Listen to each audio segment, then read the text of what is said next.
தேதி எப்போது கால்கரத்தை வெட்டினானோ அதனாலே அவன் பெண்ணே உனக்கு திருமணம் முடிக்க வேண்டும் என்று அதாவது இனிமேல் உனக்கு என்ன பெயர் இந்த மதுரை மீனாட்சி அவனுக்கு ஆழ்ந்தபடியா இன்று முதல் மதுரை வீரன் அப்படின்னா இதோ அதாவது பொம்மி நாயகத்தையும் வெளிச்சமாலையும் இதோ திருமணம் முடிக்க போகிறேன். திருமணம் முடித்தாரே திருமணம் முடித்தாரே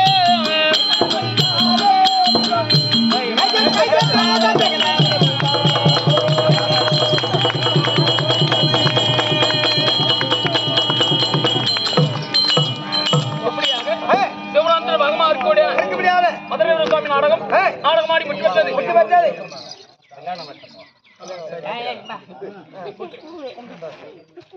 இந்த நல்ல நேரத்தில்